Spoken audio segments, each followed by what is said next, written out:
Hey there. Welcome back to another episode of the Collecting Keys Real Estate Investing Podcast. This is the podcast by off-market operators for off-market operators. If you are in the off-market game, or maybe you're aspiring to be in the off-market real estate game, this is the show for you. Today is a Friday episode, which means it's solo, and you have me as your host, Dan Austin. And today I want to talk about something that we have talked about off and on, up and down, backwards and forwards before on the show, which is novations. Are novations terrible? Are novations good? What do we think about novations? I've had varying opinions over the years on these, but the reason why I'm talking about these is because we have three going on right now. Three novations, which is so unique to us. Like, we'll usually pop these off once in a while, but I've hated them so badly.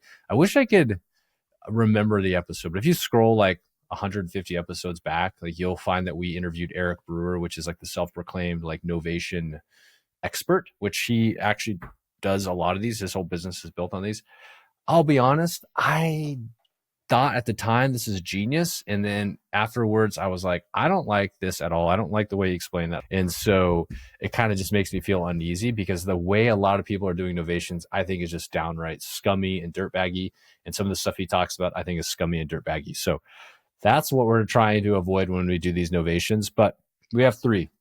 I'm going to talk about one in particular that we're getting ready to start on, but if I have time, I might talk about like the second one, because a lot of the reasoning people, it's like, why are you getting into a novation? Like, what is the benefit to the seller? Because I strongly believe you should be bringing value to the seller and not just taking advantage of an opportunity where you can essentially make a fat net listing fee or something like that. Yeah, let's dive into this. So we actually have this deal that we're going to start, and this one's interesting because it has a lot of different facets to it. So why novation on this one? So this is it's actually a manufactured home about 90 minutes from Spokane. So 90 minutes into a rural town. I don't know what the population is, but it's probably just a few thousand people, maybe 4,000 or 5,000 people. So it's pretty rural compared to us here in Spokane, and not a lot of people want to go out there. So to get it for a wholesale price is pretty tough, because you got to get it pretty deep for people to want to drive all the way out there. We've wholesaled some deals. We just recently wholesaled like 4 deals in the last like 8 months out there. But it's super hard. And we just know a guy that has done deals out there before and has had success. But even him, he wants them deeply discounted and is pretty nervous. So it's tough to wholesale them to people. And on this one, we didn't want to flip it, because it's just, we're not set up to have a crew drive 90 minutes out there. And we have other flips going on, and it's just not something that fit our bill. So that's one of the reasons why. But it's a manufactured home. It's a 1981 manufactured home. So it's lendable. It's all that. It's a double wide, but it's on a basement. So super unique. Like, these people built a really awesome double wide home on top of this basement. It's super dated. It needs carpet. It needs paint. Kitchen probably needs some upgrading. Bathrooms need some upgrading. It's not gross and bad. It's just outdated. And the seller, they inherited the property, and they live in Spokane, so they don't want to have to go back out there. Like she was kind of adamant. She's like, I don't want to have to go out there ever again. Like, I just want to be able to sign a contract with somebody and then walk away. But the price she wanted was like way too much for a wholesale price or flip price. Because like on a good day, the ARV on this thing is 335. I think it could go to 350, but it's a manufactured home, and it's out in this rural town, and just the way the market is, it's not like it's popping off super hot to where you're like, oh, I'm super confident in 350. So 335 ends up kind of becoming our ARV. And she wanted 220. I think she wanted more than that. I think she ended up wanting like 250, but we got her down to 220 with the idea of a novation. Like, here's what we're going to do.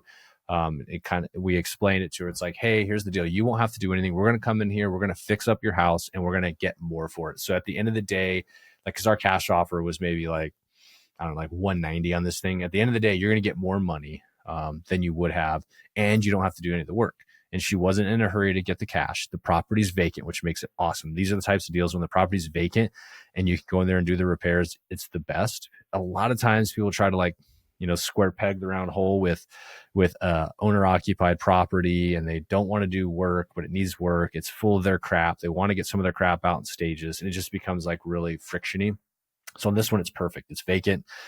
It's not a dump. It just needs like lipstick and update it. And like as a side note, it's kind of funny. We took the interior pictures and shoved it through ChatGPT and said, hey, can you design this for like a more modern day look? And the awesome thing about it is it spit out a pretty awesome design, like a picture of the design. So it basically gave us a photo of what this house would look like, and it had like kind of like a tan LVP, white cabinets, black pools, like total flipper stuff that we would use. But it was awesome because now we can show our contractor. We're just like, here's the picture. This is what we're going for. So let's nail it. So anyways, so again, we do have to do some work. We don't have a crew that we want to drive all the way out there.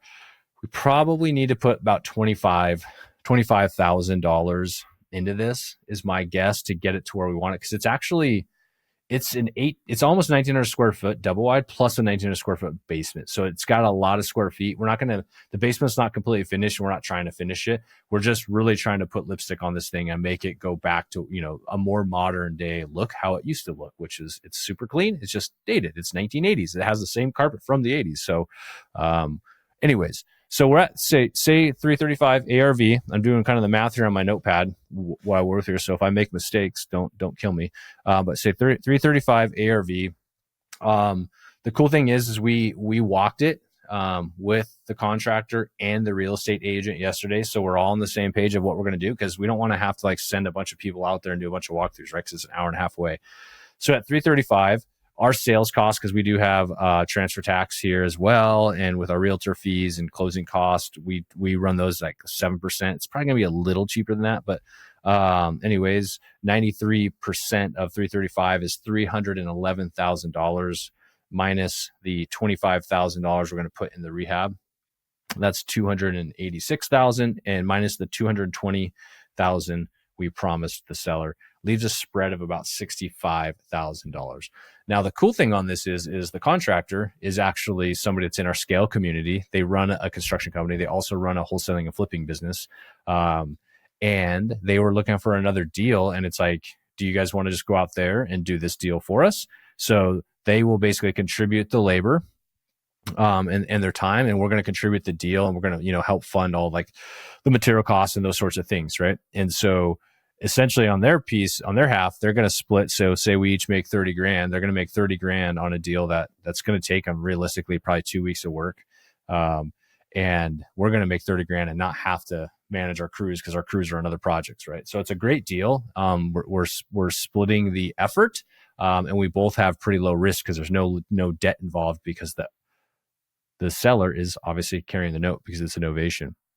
And the reason why I like this deal is it's not a ton of work, as far as like, it's not a gross house that needs to be completely gutted. So like 25K is what we're going to have into this thing, which isn't terrible. It's reasonable upside when you think we're going to spend 25K to make 60 essentially as a total, which I like those numbers.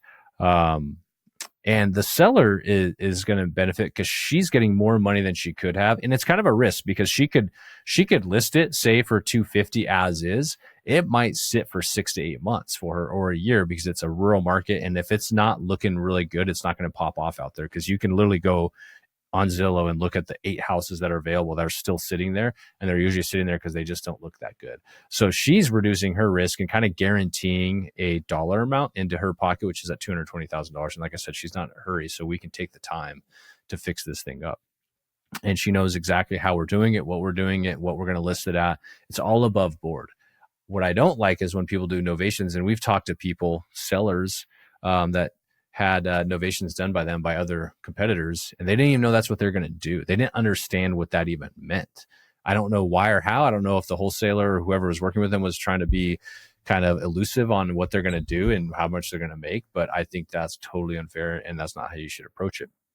We have another novation. I'm not going to do all the numbers on it, but we're going to basically we're going to get a fixed return. So this is a guy, he wants to move into a house that he's building, and he wanted to move at a certain time. He was going to be down in Arizona because he was a snowbird. So he was down enjoying sunshine while we were all up here in the north sucking in the snow.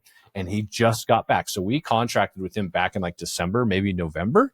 And he said, here's what I want. I want to know exactly how much money I am going to get on this date, so that when I'm ready to make the move and I get all my ducks in a row, I can just execute it. So what we said, he has like he's a contractor, so he actually did a lot of the work on his house. So the house is pretty dialed in, but it needs a little bit of work. And so we're going to bring in like $3,000 to $5,000.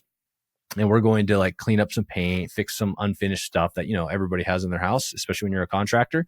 And we are guaranteed a $10,000 profit, and any of our construction costs are recovered. So we came up with a price where we think that we can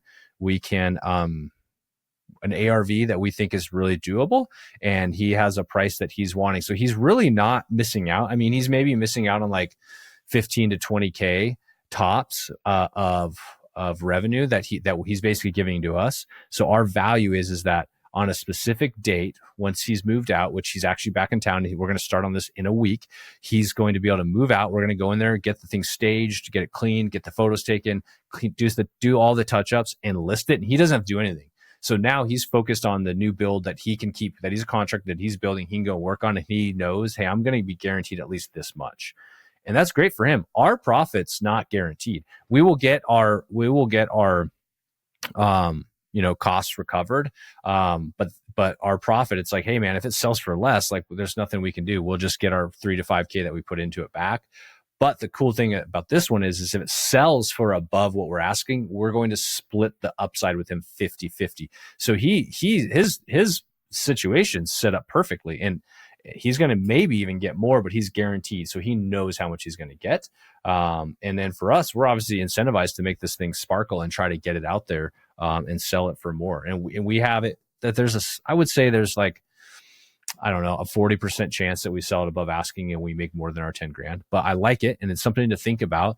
It's a reasonable amount of money for us to make on like a wholesale deal, which would be 10 grand. You got to do a little bit of extra effort to get it, but you're locking that in. Here's my guaranteed profit above a certain amount. And that's where these novations can be super helpful. It's like, what value can we bring to the seller, and what value are we getting out of it? Some of these guys, they want to make a selfishly high amount of money when they're doing these novations, and they're not really bringing anything. I mentioned like Eric Brewer earlier. It's like a lot of the stuff, it's like he wants to go into list ready. Like he believes in you do no work to the house. He wants to go into a list ready house, and he basically wants to make a big chunk of money just by listing it with his realtor, and then he signs the documents. Like that, to me, like, no, dude, like don't do that. Like, why would you give 30 grand, 40, 50, 60 grand away for somebody else to talk to a real estate agent and sign documents on your behalf? I would not do that. That's a bad trade of value, in my opinion. So, lastly, I'll just wrap up with this, like why novations and what's going on. And so I'll say right now we've got novations and wholesales going on quite a bit. And it's because we're in a competitive environment, like many of you are. We're running across these deals that there is money to be made.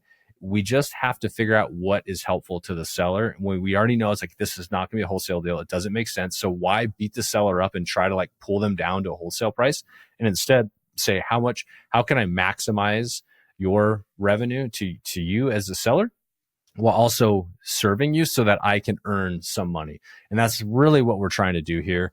And every situation is different, but when you're in a competitive environment and you see an opportunity to serve somebody, do it. And usually there's 10, 15, 20 grand to be made on that, and you pluck a couple of those away in a hard month, and that becomes your baseline of deals.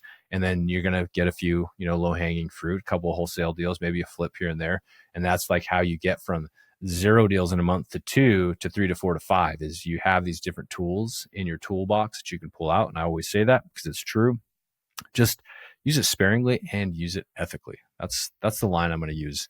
The novation, probably sparingly, because not every deal is a novation or should be a novation, and use it ethically. I will leave it with that. So I hope you enjoyed this episode. If you have questions like on the nuances of how to do novations, the paperwork associated with it, hit me up. Instagram is the best way to do that, at InvestorManDan. I'm also on Facebook, Dan Austin. Just, you can find me there. You'll find my face and my shiny bald head. So yeah, hit me up if you got questions. I'm happy to share my knowledge on these. And other than that, have a fantastic weekend, and we'll catch you guys all next week. See ya.